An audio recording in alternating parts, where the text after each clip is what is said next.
So I'm really excited for today.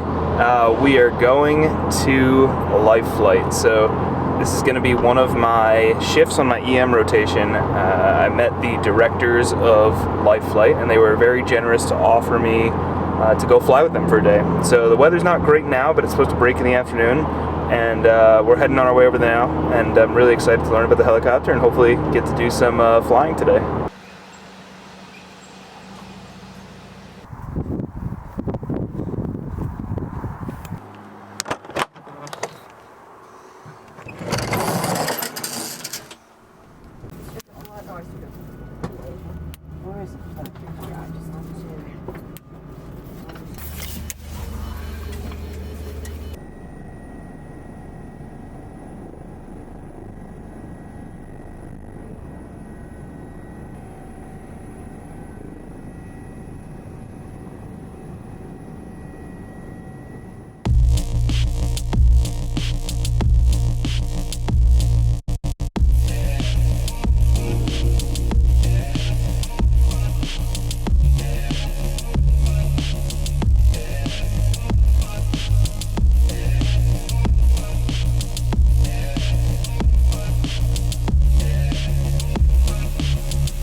Alright everyone, so it looks like I've got some permission to do a video talking about the inside of the helicopter. It was incredible. I just flew, got the whole flight helmet and everything, so there's the helmet here.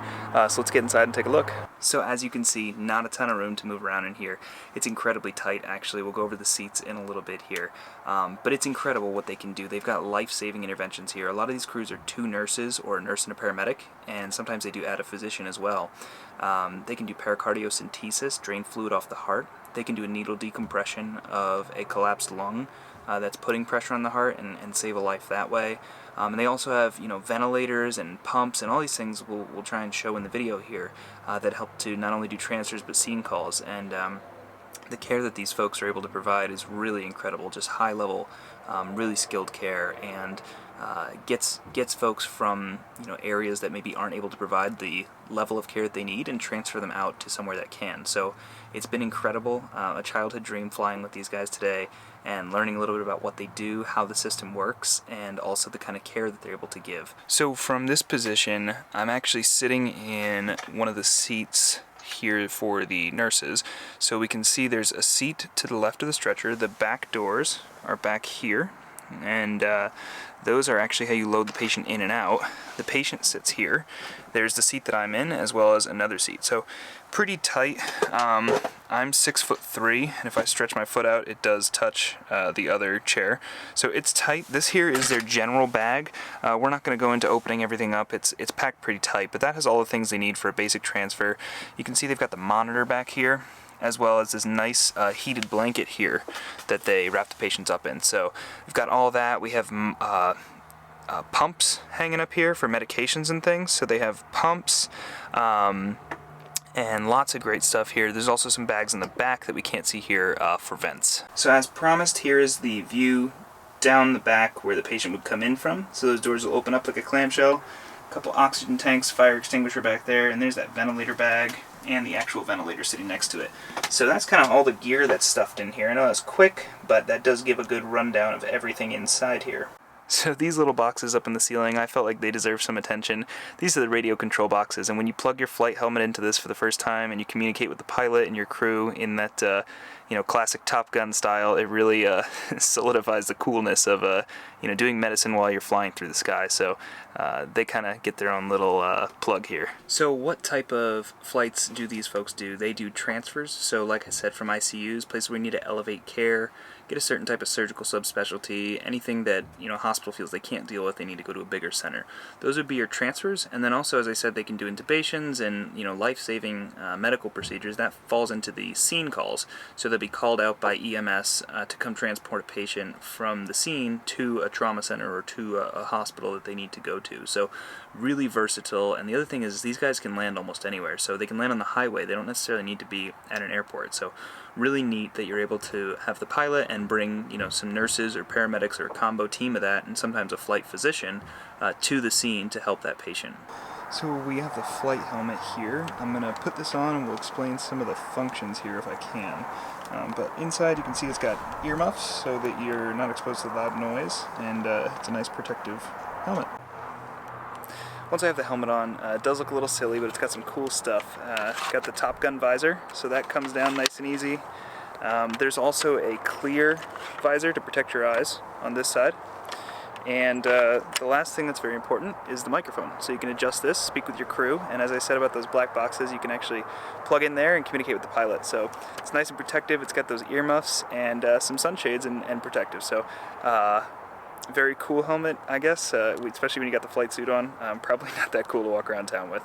Alright, so I'm back from an awesome day of flying, and I wanted to talk a little bit about who decides to fly, who decides it's safe, and all of that. And first of all, let me say, every agency I'm sure has their own protocol, but at the agency that I was at, the pilot actually makes most of the decision. Now, anyone can decide it's not safe to fly, and obviously, especially with air travel, you want to make sure everyone is happy and in agreement that it's safe. But essentially, when the call first comes out, they actually don't say what it is. And the reason for that might not be what you're thinking, but they don't want the pilot to be emotionally attached to why they're flying. So, for whatever reason it is, maybe the pilot has a close relative who was a child and was killed in a car accident, and now there's a pediatric patient in a car accident.